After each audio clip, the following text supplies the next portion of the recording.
புதுச்சேரி முதல்வருக்கு பாராட்டு விழாவுக்கு முன்னிலை வைக்கக்கூடிய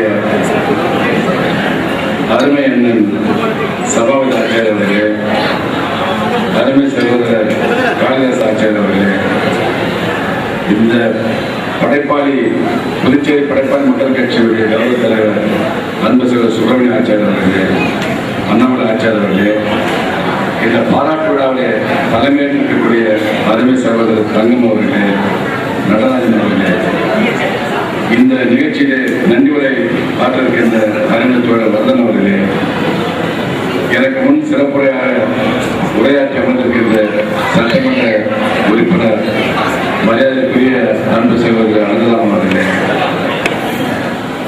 இந்த நிகழ்ச்சியிலே புதுச்சேரி படைப்பாளி மக்கள் கட்சி மாண்புமிகு முதலமைச்சர் அவர்களுக்கு பாராட்டு விழா என்கிற அடிப்படையில்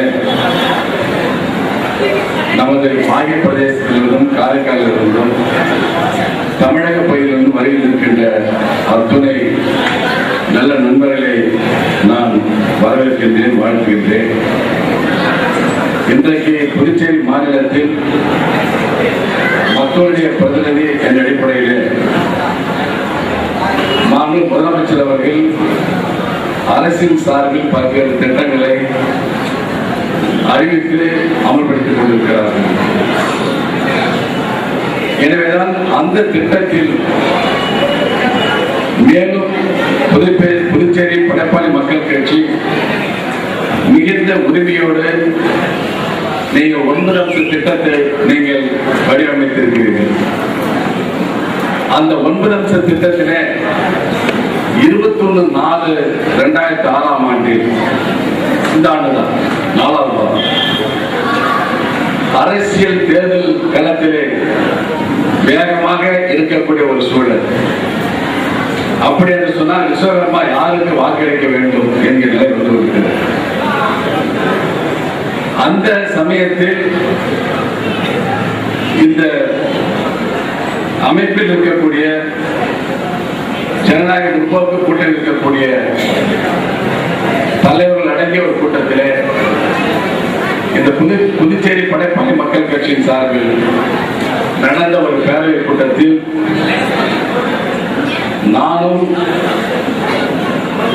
மரியாதைக்குரிய ரவிச்சந்திரன் அவர்களும் இன்னும் பலரும் நேரடியாக கலந்து கொண்டோம். அந்த கூட்டத்தில் எடுக்கப்பட்ட தீர்மானங்கள் தான் அரசியல் ரீதியாக இந்த ஜனநாயக முற்போக்கு கூட்டணிக்கு ஆதரவு அளிக்க வேண்டும் என்கின்ற ஒரு உண்மையான தீர்மானத்தை வைத்து அந்த தீர்மானத்தின் அடிப்படையில் மிகுந்த நாணயத்தோடு செயல்பட்டீர்கள் என்பதை நான் இந்த நேரத்தில் இதற்கு சொல்வதற்கு காரணம் அன்றைக்கு இருந்த ஒரு குழப்பமான சூழல். ஒரு சிலர் கூட மாறுபட்ட கருத்தை எதிரொலித்த சமயத்தில் இல்லை நாங்கள் தான் இருக்கிறோம் என்று சொல்லக்கூடிய வகையில் சிறப்பாக உங்களுடைய அரசியல் கருத்தை சரியாக நீங்கள் பதிவு செய்தீர்கள். அதே நிலையில் தான் ஆட்சி வந்திருக்கிறது. அது உங்களில் சேர்ந்த ஆட்சி. அந்த ஆட்சியை கேட்பது என்பது நமது கடமை. இதெல்லாம் கடமையில் இருக்கின்ற நீங்கள் தான் இந்த பிரச்சனையை முன்னோக்கி வைத்திருக்கிறீர்கள். நான் ஒரு சில விஷயத்தை என்னுடைய நண்பர் சுப்பிரமணியம் அவர்கள், புதுப்பேட்டையில் இருக்கிற நண்பர் அவர்கள் அடிக்கடி தொலைபேசி நேரடியாக சொல்வார். பொதுவாக மக்கள் பிரச்சனை பற்றி தான் அவர் என்னிடம் அதிகமாக பேசுவார். அவர் என்னிடம் சொல்லும் பொழுது இங்கே உட்கார்ந்து சொன்னார்கள், நீங்கள் கொஞ்சம் பேச வேண்டும் விவரத்தில். நான் சொன்ன வரலாற்று ரீதியாக நான் பேச இருக்கின்றேன் என்று சொன்னேன். நான் ஒரு சில விஷயத்தை சொல்வதற்கு என்ன, நான் சமூக விஞ்ஞானம் என்கின்ற ஒரு புத்தகம், இந்த புத்தகம் பலத்தில் கிடைக்காது. பாண்டிச்சேரியில் ஒரு 5 பேர் தான் வருது. அதில் எனக்கு ஒரு ஆள் வரும். இதுல சங்கேதர் என்கின்ற ஒரு கல்விமட்டத்திலேயே சங்கேதர் அவர் ஒரு ஆராய்ச்சி செய்து ஒரு கட்டுரை வெளியிட்டிருக்கிறார். அந்த கட்டுரைகளை சில வாசகத்தை மட்டும் நான் சொல்லுகின்றேன். அதில் ஆதித்தனங்கே, அயன் மூவர் தாமெங்கே, வேத சொல்லெங்கே, விலகெங்கே, நீதிக்குள் மண்ணாளெங்கே, வரம்பு தானெங்கே, கண்ணாளர் கை விளங்கினார் என்று ஒரு செய்யுள். இந்த செய்யுள் என்பது விருதுநகர் மாவட்டம் காமராஜர் பிறந்த ஊர், நாகப்பட்டினம் காமராஜர் பிறந்த ஊர் விருதுநகர் மாவட்டத்தில் செப்பேடு தரும் காப்பு செய்யும். இதை 1753 ஆண்டுடைய காலத்தின் செய்தியை தான் 1759 ஆண்டு செய்திகளை தான் நான் சொல்கிறேன். இப்பொழுது எழுதியதில்லை. இதை பதில் செய்தவர்கள் தான் இந்த செய்தியில் என்ன சொல்லப்பட்டிருக்கிறது என்ற செய்தி வருகிறது. இந்த காப்பு செய்களாக இடம்பெற்றுள்ள பாடல் மிகுந்த முக்கியத்துவம் வாய்ந்தது. இன்றைய நிலையில் ஒரு தொழிற்சாலையின் சக்கரங்கள் சுழலுடன் நிற்குமானால் எப்படி அதன் இயக்கம் செயல்பாடு பாதிக்கப்படுமோ அதே போல் கம்மாளர் கை விலகினால் தொழிலை நிறுத்திக் கொண்டால் உலகில் எதுவுமே இயங்காது என்பதை சுட்டிக்காட்டவும். அது மட்டுமல்ல, சூரியன் இல்லை, பிரம்மா, அயன், திருமால், சிவன் என 3 தெய்வங்கள் இல்லை. வேதம் முழங்கு பிராமணர் வாழ்வு இல்லை, விளைச்சல் இல்லை, நல்ல அரசாட்சி நடவாது, ஒழுக்கம் சிதையும், மொத்தத்துக்கு எதுவுமே முறையாக இயங்காது என்று இப்பாடலில் குறிப்பிட்டது. இந்த செய்தியை நான் சொல்வதற்கு காரணம் என்று சொன்னால் இதனுடைய முக்கியத்துவம் இன்றைக்கும் எப்படி இருக்கிறது என்பதை தான் இதை நான் சுட்டிக்காட்ட விரும்புகிறேன். அது மட்டுமல்ல, எனக்கு முன்னால் பேசிய நண்பர்கள் சொன்னார்கள், இது கலைப்படைப்படி எப்படி அவருடைய பங்கேற்கிறது சொல்லும் பொழுது நமது பக்கத்தில் சிதம்பரம் சிற்பருடைய உருவ சிலைகளும் பெயர்களும் கல்லில் வெட்டப்பட்டுள்ளன. விஜயநகர் மன்னர் கிருஷ்ணதேவராயர் சிதம்பரம் வடக்கு கோபுரத்தை குறிப்பிட்டார். கிருஷ்ணதேவராயர் காலத்து செய்தியை நான் சொல்கிறேன்.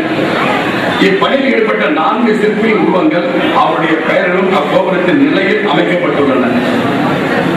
விருத்தகிரியில் சேவக பெருமாள், அவன் மகன் விஸ்வமுத்து, திருப்புரை கொடை ஆசாரி திருமகன், அவன் உடன் பிறந்தவன் காணாச்சாரி ஆகியோர் 4 ஆவார்கள் என்று அது சொல்லப்பட்டிருக்கிறது.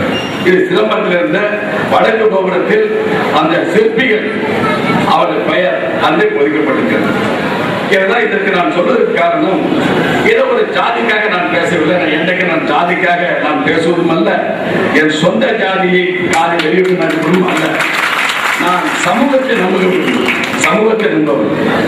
ஆனால் ஜாதி என்று பார்வை இல்லாமல் நான் சமூக பார்வை என்று பார்ப்பது, வர்க்கம் என்று பார்ப்பது, அந்த பார்வை முக்கியமான பார்வை. இதைத்தான் நான் 21 நடந்த கூட்டத்தில் நான் சொன்னேன். அந்த அடிப்படையில் நான் மாண்பு முதலமைச்சர் சட்டப்பேரவையிலே ஒரு கேள்வி நான் கேட்டேன். இன்றைக்கு விஸ்வகர்மா அமைப்பை சேர்ந்தவர்கள் எல்லாம் அரசுக்கு கோரிக்கை வைக்கிறார்கள். அவர் மிகவும் பின்தங்கிய பட்டியலில் இணைக்கப்பட வேண்டும் என்ற நியாயமான கோரிக்கை இருக்கிறது. என்ற கோரிக்கை நான் முன்வைக்கிறேன். சட்டமன்றத்தில் சம்பந்தப்பட்ட அமைச்சர்கள் தான் அதை பேச வேண்டும். அன்றைக்கு அமைச்சராக இப்பொழுது அமைச்சராக இருக்கக்கூடிய நண்பர் அவர்கள் பேசினார்கள். இதை நாங்கள் விரைவில் எடுத்துக் கொள்வோம் என்று அவர் செய்தியை சொன்னார்கள். அன்றைக்கு கூட இருந்த அனந்தராமன் கூட இருந்தார்கள். நாசிம் அவர்களும் என்னோட இருந்து இந்த கேள்வியை சொன்னார்கள். இந்த அரசுடைய கவனத்தை ஈர்க்கப்பட வேண்டும் என்ற ஒரு கேள்விதான். இந்த கேள்விக்கு அரசு தன்னுடைய தன்மையை உணர்ந்து செயல்பட வேண்டும் என்ற நோக்கத்தில் தான் அந்த கேள்வி என்று சொன்னால், உங்களுடைய பிரதிநிதி இந்த அடிப்படையில் வாக்கு அளித்திருக்கிறீர்கள். நாணயமாக இருக்க நாம் மீது எதிர்த்து நாணயமாக இருக்க வேண்டும் என்ற அடிப்படையில் தான் இதை நான் எடுத்துறேன். எவ்வளவு நாணயம் வைக்கவர் என்பதற்கு ஒரு சின்ன உதாரணத்தை நான் சொல்ல விரும்புகின்றேன். 1990 ஆண்டு நான் சட்டமன்றத்தில் இருக்கிறேன். பலரெல்லாம் அப்பொழுது யார் வெற்றி பெறுவாங்க தெரியாத ஒரு சூழ்நிலை நின்று கொண்டிருக்கின்றேன். எனக்கு முன்னாடி இருந்த அம்பிகாபதி ஆச்சாரியர் அவர்கள் தான் அன்றைக்கு அவர் வேட்புமனு இருக்கிறார். நான் வாக்குகளை கேட்கும்போது சொன்னார், அவர் வீட்டில் ஒரு படத்தை பார்த்து என்ன எங்க ஓட்டு போடுவீர்களா என்ற படத்தை மட்டும் பார்த்து நான் கேட்டேன். என்ன படம் என்ற படத்தை பார்த்து நான் கேட்டுவிட்டேன். நீங்கள் கவலைப்படாதீர்கள், நான் உங்களுக்கு தான் ஓட்டு போடுவேன் சொன்னார். சொன்னது மட்டுமல்ல, அன்றைக்கு எலக்ட்ரானிக் மெத்தட் இல்ல, ஒரு பேலட் பேப்பர் தான். அந்த பேலட் பேப்பர் நம்பரை குறிச்சிட்டு வந்து மறுநாள் காட்டுற இந்த பேலட் பேப்பர் நம்பர் தான் வந்து நான் உனக்கு போட்ட கணித வாசகத்தில் போட்ட சீட்டி நான் சொல்லிக்கிறேன். எவ்வளவு நாணயமானவர்கள் என்பதற்காக தான் அதை நான் சொல்லுகின்றேன். ஒரு நாணயத்துக்கு 2 பக்கம் இருந்து கொண்ட மிகுந்த அரசு நாணயமிக்கவர் என்பதை நான் இந்த நேரத்தில் சொல்ல ஆசைப்படுகின்றேன். எனக்கு இன்றைக்கு இருக்கக்கூடிய சமூகத்தில் இருக்கக்கூடிய சில பிரச்சனைகளை இங்கே இந்த நான் சொன்ன இந்த செய்யுள் தான் 5 நபர் உட்கார்ந்திருக்கிறார், அற்புதமாக உட்கார்ந்திருக்கிறார். இது பழைய நிலையை காப்பதற்காக உட்கார்ந்திருக்கிறார்கள். ஏன் அங்கே பேசும்போது கூட பக்கத்தில் இருக்கிற நமது சிற்பி தோழர் மக்கள் சுப்பையான சிலையை வடித்தவர் அவர் தான். மக்கள் சுப்பையான சிலை வடித்தவர் அவர் தான். பக்கத்தில் ஒரு அது அம்மன் இருக்கிறது, அது கமாட்சியா அது என்னன்னு தெரியவில்லை, ஆனால் அம்மன் சிலை இருக்கிறது. எனவே சாமிக்கு உயிர் கொடுக்கக்கூடிய சாமிகளாக ஆசாமிகளாக நீங்கள் இருக்கிறீர்கள்.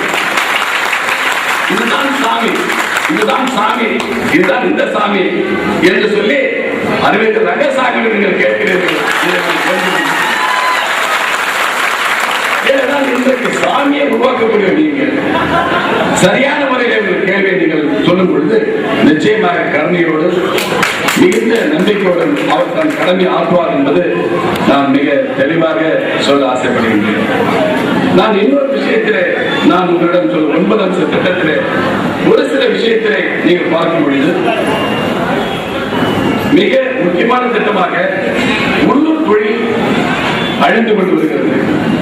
வெளியிலிருந்து வரக்கூடிய அந்த நகையெல்லாம் அவர்களுக்கு வெளிமாநில ரெடிமேடு தங்க நகையெல்லாம் தமிழ்நாட்டில் உள்ளது கொண்டு நுழைவாயிலை விதிக்க வேண்டும். இது ஒரு முக்கியமான சொன்னா அரசாங்கத்துக்கு வருமானம் வரும் ஒரு பக்கம், இன்னொரு பக்கம் உள்ளூர் தொழிலாளர்களுக்கு வேலை கிடைக்கும். 2 விஷயம் தான்.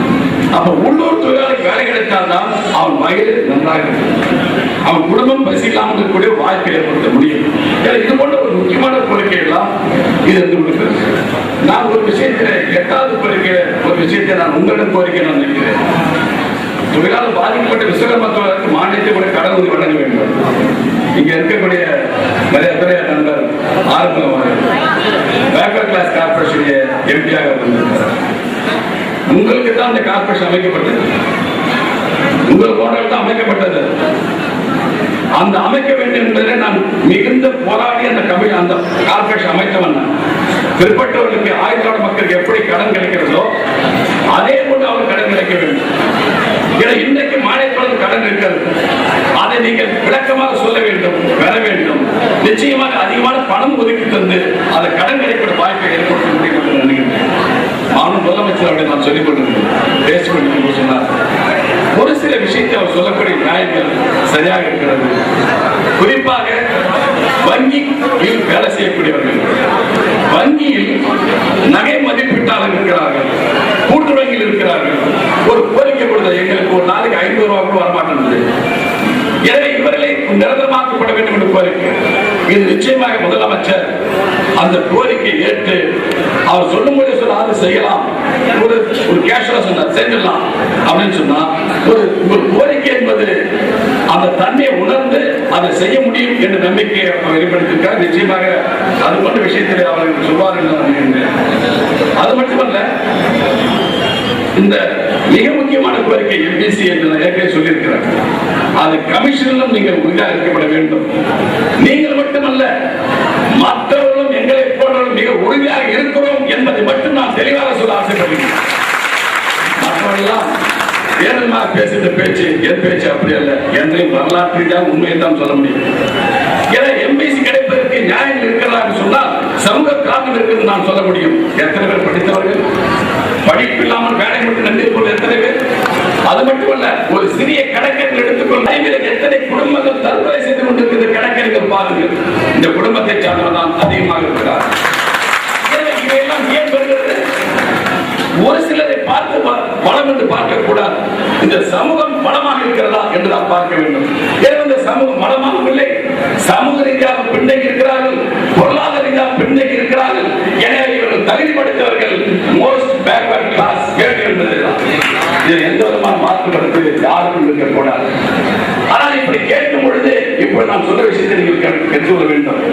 இவ்வளவுதான் நாம் பேசிக் கொண்டிருக்கும் பொழுது சுப்ரீம் கோர்ட் நம்முடைய தலையெழுத்தான் யாரே ஒருவர் உட்கார்ந்து நிர்ணயிக்கூடிய நிலைமைக்கு கொடுக்கிறது. சுப்ரீம் கோர்ட்ல என்னவென்று சொன்னால், உங்களுக்கு இடஒதுக்கீடு தேவைதானா, 50 மேல தேவைதானா என்ற கேள்வி கேட்டுக்கொண்டு ஒரு சில பேர் இருந்து கொண்டிருக்கிறார்கள். இப்போ சுப்ரீம் கோர்ட்ல அந்த வழக்கு நடந்து கொண்டிருக்கிறது. நான் பணிவோடு கேட்டுக்கொள்கிறேன், அந்த வழக்கிலே புதுச்சேரி அரசாங்கம் இணையப்பட வேண்டும் என்று வேண்டுகோள் நான் சொல்ல. தமிழக அரசாங்கம் தனி வைக்கவே போட்டிருக்கிறார், அரசாங்கம் வைக்கத்தான் தொடர்ந்திருக்கிறார். ஏன்னா நாம புதுச்சேரி சார்ந்தவர்கள் அந்த வழக்கில் ஈடுபட வேண்டும். அந்த வழக்கு வேறுமான திசை திரும்பினால் பெற்று வந்த உரிமை பாதிக்கப்படும், நமது சலுகை இழக்கப்படும். யார் செய்கிறார்கள் தெரியுமா? நாடாளுமன்ற மன்றத்துக்கு நான் தான் எஜமானன் என்று சொல்லக்கூடிய ஒரு சில பேர் தான் அவர்கள் செய்து கொண்டிருக்கிறார்கள். இந்த சூழ்ச்சமம் மிக மோசமாக நடந்து கொண்டிருக்கிறது. அவர்கள் தீர்ப்பளித்து விட்டால் பிரச்சனை முடிந்தவர்கள் நினைத்து கொண்டிருக்கிறார்கள். அந்த அபாயம் நம்மை நோக்கி இருக்கிறது. இந்த அபாயத்தை எதிர்க்க வேண்டிய பொறுப்பும் கடமையும் உங்களுக்கு மட்டுமல்ல, புதுச்சேரி மாநிலத்திற்குரிய அத்தனை பேர் மக்களுக்கும் வந்திருக்கிறது. ஏனென்றால் நமது பிரச்சனைகள் என்பது நீண்ட நெடிய பிரச்சனையாகும்.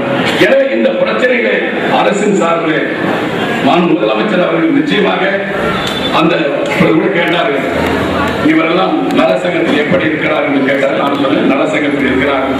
ஆனால் அவர் கேட்க வேண்டிய, அவர் கோரிக்க வேண்டிய என்னன்னு சொன்னால் தனியாக வாரியம் வேண்டும் என்று கேட்கிறார்கள். இப்படி அமைப்புச்சாரா தோழர் நலசங்கத்தில் இருக்கிறார்கள். ஆனால் அவர்கள் கேட்பது இந்த 5 தொழில் அடங்கிய ஒரு தனி வாரியம் வேண்டும் என்று கேட்கிறார்கள். இதுதான் அவருடைய கோரிக்கை நிறுவனம். அப்படின்னா அந்த கோரிக்கையுடைய தன்மையை ஆழ்ந்து உணர்ந்து அதற்குரிய வகையில் தான் எதிர்காலத்தில் முதலமைச்சர் அவர்கள் தன்னுடைய முறையில் சென்றால் மற்றவர்கள் சென்றால் அது செய்யப்பட வேண்டும். நான் ஒரு கோரிக்கை நான் சொல்கிறேன். நீங்க கேட்பது நியமன சட்டமன்ற உறுப்பினர், முனிசிபல் கவுன்சிலர் பதவி, இதெல்லாம் அரசு ரீதியான கோரிக்கை. நிச்சயமாக அந்த 21/4 நடந்த அந்த பேரவையிலே காங்கிரஸ் ஒப்பந்தம் அது இருக்கிறது எனக்கு தெரியும். எனவே அது சம்பந்தமாக அரசு ரீதியாக அவர்கள் எடுத்துக்கொள்ள வேண்டும் என்று நான் உங்கள் சார்பில் வேண்டுகோளை நான் வைக்கிறேன். உங்கள் சார்பில் வேண்டுகோளை.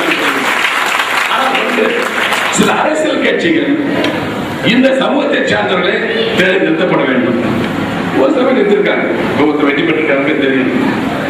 நான் முனிசிபல் கவுன்சிலர் ஒருத்தர் நிறுத்தினேன். ஆனா அவர் தோக்கடிச்சிட்டாங்க. ஒரே எங்க கட்சி சார்பில் ஒருத்தர் நிறுத்தினேன். ஆனா இருந்தாலும் கவலைப்படுறேன். அவர் தான் தச்சு பட்ட சூழலாம் நினைச்சு ஒரு அமைப்பை ஏற்படுத்தி மேதன முதல்வர் கொண்டாடிட்டு இருக்காரு. எனவே இந்த பாராட்டு என்பது ஏதோ முதல்வரை மகிழ்விக்க வேண்டும் என்ற நோக்கம் அல்ல, மகிழ்ச்சியை நாம் வெளிப்படுத்துகிறோம். அதே நேரத்தில் முதலமைச்சர் எங்கள் மீது கவனத்தை மேலும் எடுக்க வேண்டும் என்ற கோரிக்கையில் இணைக்கப்பட்டிருக்கிறது. எனவேதான் முதலமைச்சர் அவர்கள் இந்த கோரிக்கையெல்லாம் ஏற்று அந்த கோரிக்கையெல்லாம் நிறைவேற்ற வேண்டும் நான் கேட்டுக்கொள்கிறேன். கடைசியா ஒரு கோரிக்கை தான், அதாவது அரசால் நியமனம் செய்யக்கூடிய சில இடங்களில் கார்பெண்டர் என்று இருக்கிறது. இந்த கார்பெண்டர் என்று எடுத்துக்கொண்டால் மில்லிலும் இருக்கிறது. நான் சொல்ற மில்லிலும் இருக்கிறது. அது இப்படி மில்லில நிறைய பேர் இருக்கு. அவர் தொகுதியிலே எடுத்துக்கிட்டு சொன்னா காந்திநகர்ந்து ஒருத்தர் மில்ல ரிட்டர் ஆகிட்டு இருக்காரு, கூண்டு வச்சுட்டு வர்றது.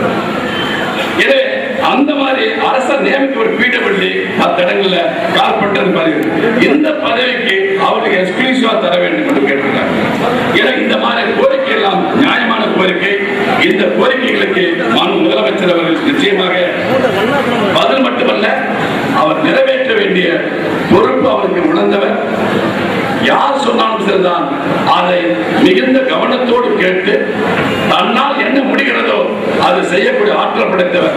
எனவே ஆற்றல் படைத்த முதலமைச்சர் அவர்கள் உரையாற்ற வேண்டும். எனவே அதற்கு முன்னதாக உங்கள் சார்பில் இந்த கோரிக்கை முன்வைத்து உங்கள் அத்தனை பேருக்கும் புதுச்சேரி படைப்பாளி மக்கள் கட்சிக்கு